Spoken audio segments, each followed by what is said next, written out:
Pratiquement 12 heures de course ce mardi. On commencera à 11 heures avec une matinale à Deauville. On terminera avec une nocturne à Vincennes. 4 réunions. Où va-t-on? Halte aux cadences infernales. Une overdose. Une petite manif, une petite grève des journalistes hippiques, ça serait pas mal ça. Hein. Bon allez, salut à tous, vous êtes sur Génie Télé, c'est Quintelette numéro 203. Et donc ce mardi, le Quintet se disputera à Deauville sur la piste en sable fibré.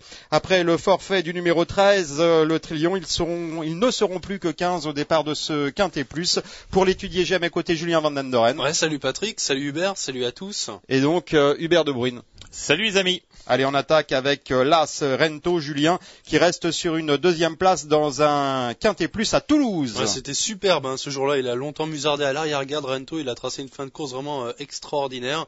Il a déjà bien fait sur le sable, c'était sur le sable palois. Thierry Jarnet le connaît bien, c'est un sujet d'un modèle important, 60 kg, ça ne va pas lui faire peur, à mon avis, il va tracer une ligne droite encore terrible. Et jouer l'un des premiers rôles, c'est une base.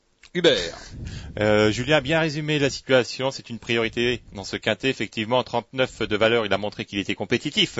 Dans les confrontations de ce genre, la seule incertitude, c'est de savoir s'il va vraiment apprécier le sable deauvillais, mais en valeur pure, intrinsèquement, c'est une première chance ici.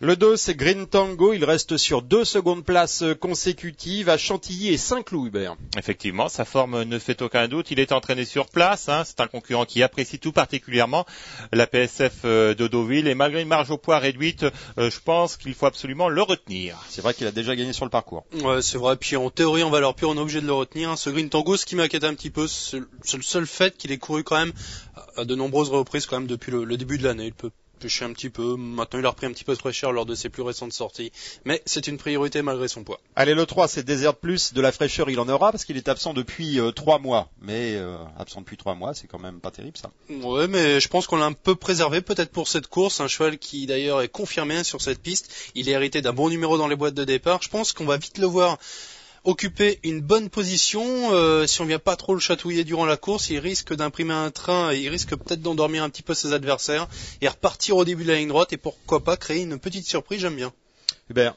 J'ai pris un risque, je ne l'ai pas retenu car lors de ces 2 dernières sorties, il m'a un petit peu déçu, mais Julien a bien résumé la situation. C'est vrai qu'on devrait le voir assez tôt à la pointe du combat et dès lors, il est capable en théorie de conserver une petite place dans la phase finale. Le 4, c'est Sunrise Spirit qui, Hubert, va découvrir la PSF de Deauville. Oui, c'est sans moi, c'est un cheval qui fait son retour en plat après une 3e place sur les d'Anguin. Il risque d'être contrarié par le changement de rythme et c'est pour cette raison que je ne l'ai pas retenu. Julien. On se souvient de son superbe succès cet été sur les pompes de Saint-Cloud, il avait tout de suite pris les devants avec Dominique Boeuf, il avait été jusqu'au bout. Bon, il semble payer cette victoire depuis dans la catégorie des handicaps. Pour ce début sur le sable, je demande quand même à voir.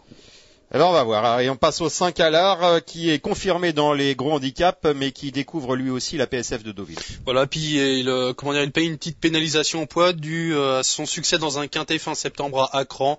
Il a le 16 dans les boîtes, il n'a pas forcément une grande marche à l'arbre, il sait finir ses courses, mais je sais pas, avec ce numéro dans les boîtes, j'ai l'impression qu'on ne peut pas le voir mieux qu'à la porte du quintet. Ah, Deauville à l'extérieur, des fois on finit fort. Oui, c'est une question. Après, on sait pas trop, Deauville. Parfois la course se joue à la corde et parfois à l'extérieur. Alors quand sera-t-il ce mardi après-midi? C'est un peu la question. En tout cas, en théorie, je ne le vois pas gagner à l'art car je pense qu'à ce point il n'a aucune marge. Cependant, à la faveur d'un bon parcours, pourquoi pas pour une 5e place? Mais je ne l'ai pas retenu parmi mes 8 chevaux. Allez, le 6, c'est Lafay de Braise qui reste sur une bonne 3e place dans un quintet à Saint-Cloud. Ouais, c'est une première chance, la Fée de Braise. Elle est dotée d'une redoutable pointe de vitesse finale. Il lui faudra un bon parcours, mais si tel est le cas, elle est tout à fait capable de mettre tout le monde d'accord, d'autant qu'elle a déjà bien couru sur cette surface. Et c'est vrai qu'elle a jamais fini plus loin que 4e sur la PSF de Deauville, ouais, donc en 4 ou 5 tentatives. Ça, c'est vraiment bien, elle offre pas mal de garanties. Bon là, elle affronte ses aînés, ça va peut-être être un petit peu plus compliqué, mais c'est vraiment une redoutable finisseuse. Son numéro de corde importe, ça ne va pas être trop important pour elle. Et je crois que c'est une bonne chance pour une place. Le 7, Howard le Canard, qui est entraîné dans le sud de la France. Autant dire qu'il va faire un long déplacement pour disputer ce Quintet Plus, Julien. Ouais, certainement avec des ambitions. Ce Howard le Canard qui, on s'en souvient, a montré beaucoup de qualité en début de carrière. Ensuite, il a connu quelques problèmes de santé. Bon, j'ai fait l'impasse, faut faire des choix dans ce quintet vraiment indéchiffrable. S'il fait sa valeur, il a sa chance. C'est vrai que c'est Stéphane Pasquier sur son dos, on est certainement confiant. Mais allez, je tente le coup, je fais l'impasse. C'est vraiment une impasse risquée, ça. Ouais, c'est un gros risque, à mon avis, car Howard Le Canard vient de mieux courir que ne l'indique son classement dans le sud de la France, à Marseille-Borelli, où il s'est classé 6e au prix d'un bel effort final. Il est très confirmé sur cette PSF de Deauville. Il est mieux placé également sur l'échelle des valeurs. Attention à lui. Et on passe au 8 Bluefield qui reste sur 2 bonnes tentatives dans des quintets, Hubert. Oui, j'en ai fait un outsider des plus séduisants. J'ai l'impression qu'à l'âge de 6 ans, il n'a jamais été aussi performant. Il vient de très bien courir à 2 reprises dans 2 gros handicaps. Il a déjà bien réussi également sur la PSF. Attention à lui, pourquoi pas. Julien. Voilà, il vieillit très bien, hein, ce Bluefields. Il l'a prouvé lors de ses plus récentes sorties où il a montré qu'il était compétitif dans les gros handicaps, bien placé dans les boîtes de départ. Il est barré pour la victoire, mais ensuite pour les accessibles, je crois qu'il faut vraiment se pencher sur sa candidature.